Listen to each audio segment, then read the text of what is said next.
আমাদের প্রধান অতিথি সরকারের স্বরাষ্ট্রমন্ত্রী, তিনি গুরু দায়িত্ব পালন করছেন। এখন যে পরিবেশ রয়েছে সেই পরিবেশ আগের চাইতে খারাপ হচ্ছে সেটা বলবো না, কিন্তু এখান থেকে আমাদের আরো উত্তরণ ঘটানো দরকার। তিনি যেমন জনপ্রিয় কারাগারে থেকেও তিনি তার প্রতিনিধিকে নির্বাচিত করতে পারেন, তার স্ত্রীকে নির্বাচিত করেছেন, 9 বছর গুম থেকেছেন পার্শ্ববর্তী রাষ্ট্রে, তারপরেও তিনি তার এলাকায় কক্সবাজার জেলায় নিজের জনপ্রিয়তা, একটা অখণ্ড জনপ্রিয়তা তিনি ধরে রেখেছেন। এটা একটা বিরাট গুণ। আপনার নেতৃত্বে বাংলাদেশের সকল অপরাধীরা তারা আইনের আওতায় আসবে, তাদের বিচার হবে, এটা জনগণ চায়।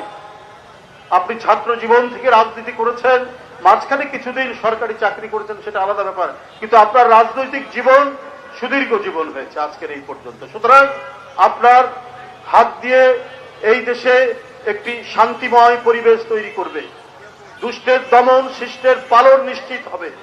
এদেশের মানুষ প্রত্যাশা করে কোথাও কোনো ধরনের মাদকের প্রভাব থাকবে না।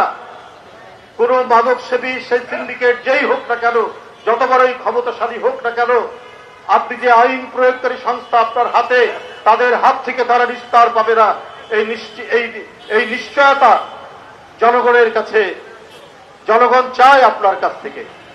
রংপুরের যে ঘটনাটি, একটি গভর্নমেন্ট স্কুল, জেলা স্কুলের একজন শিক্ষকের পরিবার মাদক সেবীদের দ্বারা যেভাবে আক্রান্ত হয়ে 4টি প্রাণ চলে গেল, গোটা দেশকে, গোটা জাতিকে কাঁদিয়েছে।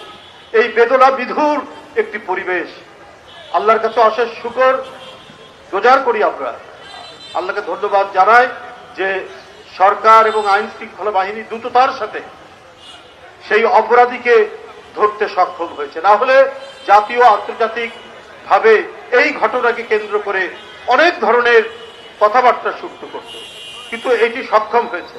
তো এখন এই সমস্ত সিন্ডিকেট, এই সমস্ত কারা এর সাথে জড়িত রয়েছেন, কোথায় কিভাবে এরা গড়ে উঠেছেন, এদের গোপন আস্তানা কোথায়, এটা আইডেন্টিফাই করে আপনাকে সেটা ধ্বংস করতে হবে।